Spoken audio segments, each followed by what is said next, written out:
Hello welcome back to our channel Sunitha. ఇప్పుడైతే నేను ఒకటి స్పెషల్ అయితే చేసేస్తున్నాను. చూడండి, బియ్యం పిండి రొట్టి అంటే తప్లెంట్ చేస్తున్నాను. మా సైడ్ నంద్యాల సైడ్ అయితే తప్లెంట్ అంటారు. మీ ఊరి సైడ్ ఏమంటారో కామెంట్ చేయండి. కొంతమంది ఊరి సైడ్ అయితే రాయలసీమ, అక్కడ తెలంగాణ సైడ్ అయితే సర్వపిండి అంటారు. మా సైడ్ అయితే తప్లెంట్ అంటాము మేము, నంద్యాల సైడు. ఇలా ఫస్ట్ బియ్యం పిండి అయితే తీసేసుకోవాలి, ఆడిచి పెట్టుకునేది. నెక్స్ట్ కొత్తిమీర, కరివేపాకు, ఇది పచ్చిమిరపకాయలు, ఉప్పు వేసి ఆడించుకోవాలి. తర్వాత పెస్ట్ వేసి మళ్ళీ ఎర్రగడ్డలు వేసేసుకోవాలి. అన్నీ ఇలా చిన్న చిన్న ముక్కలుగా పీసెస్గా కట్ చేసి పెట్టుకుంటాం కదా, ఈ ముక్కలన్నీ చిన్న చిన్న ముక్కలన్నీ వేసేసుకోవాలి.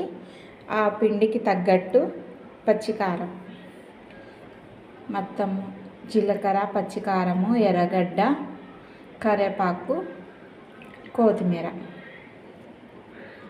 అన్నీ యాడ్ చేసేసుకోవాలి.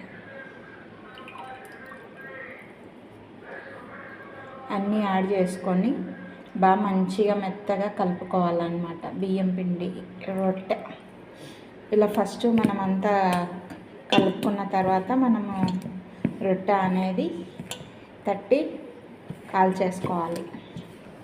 చాలా అంటే చాలా బాగుంటుంది. మీలో ఎంతమందికి ఇష్టమో కామెంట్ చేయండి కామెంట్ సెక్షన్లో. నాకైతే మా అమ్మ మొన్న వచ్చినప్పుడు అయితే అన్నీ నేర్పించింది. నేను మా అమ్మ చేసేటప్పుడు చూసి నేర్చుకున్నాను అన్నమాట. అలాగా ఓకేనా.